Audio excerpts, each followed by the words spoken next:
ఈ విధంగా నోటుకొచ్చినట్టు మాట్లాడటం, అసత్య ప్రచారాలు జగన్కి అలవాటే.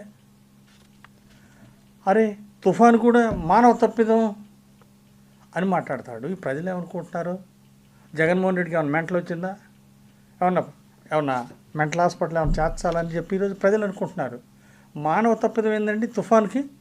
అంటే వైసీపీ ప్రభుత్వాలు గతంలో వచ్చినాయి కూడా ఎన్నో తుఫాన్లు వచ్చినాయి. ఎన్ని మానవ తప్పిదాలైనా? ఒక తుఫాన్ని మానవ తప్పిదంగా అదేదో చంద్రబాబు గారు చేసిన తప్పు విధంగా దుష్ప్రచారం చేయటం ఎంతవరకు కరెక్టు? ఖచ్చితంగా చంద్రబాబు గారి ప్రభుత్వంలో ప్రతి రైతుని ఆదుకుంటాం, నష్టపోయిన ప్రతి రైతుని ఆదుకుంటాం. ప్రతి నష్టపోయిన రైతుకి నష్టపరిహారాన్ని అందజేస్తాం. ఈరోజు రైతుకి కొండంత అండగా ఉన్న ప్రభుత్వం చంద్రబాబు గారి ప్రభుత్వం. ఎన్డీఏ ప్రభుత్వంలోనే కదా రైతులకు ఈరోజు సబ్సిడీలో డ్రోన్లు ఇస్తున్నారు, వ్యవసాయ పరికరాలు ఇస్తున్నారు. గతంలో ఏదైనా ఒక్క డ్రోన్ ఇచ్చాడా జగన్ ప్రభుత్వంలో? వైసీపీ ప్రభుత్వంలో ఎక్కడ ఒక డ్రోన్ ఇచ్చారా రైతులకు సబ్సిడీలో? ఎందుకు ఇవ్వలేకపోయారు? రైతు ఎన్ని తుఫాన్లు వచ్చినాయి వైసీపీ పాలనలో? ఒక్క తుఫాను కన్నా రైతులు ఆదుకున్నారా?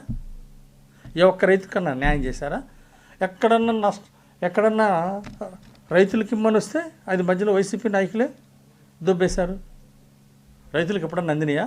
ఇప్పుడు మా ఇండియా ప్రభుత్వంలో నేరుగా ఆధార్ కార్డు బ్యాంక్ అకౌంట్కి లింక్ పెట్టి నష్టపోయిన రైతులకి నేరుగా వాళ్ళ అకౌంట్లో బ్యాంక్ అకౌంట్లో పడే విధంగా ఈరోజు ఏర్పాటు చేశాం. సో ఈరోజు రైతులను ఆదుకోవటం మా లక్ష్యం. రైతుకి గిట్టుబాటు ధర ఇచ్చిన ప్రభుత్వం ఇండియా ప్రభుత్వం. అట్లాగే ఈరోజు రైతులకి డ్రిప్ ఇరిగేషన్ ఇస్తూ హార్టికల్చర్ పంటలు ప్రోత్సహిస్తుంది ఇండియా ప్రభుత్వం. దేనికి? ఈరోజు రైతు ఆర్థిక ప్రగతి ఈరోజు మాకు ముఖ్యం. రైతు తలసరి ఆదాయం దేశంలో నెంబర్ 1గా తీర్చిదిద్దాలనే లక్ష్యంతో ఈరోజు ఆంధ్రప్రదేశ్ ప్రభుత్వం ముందుకెళ్తా ఉంది.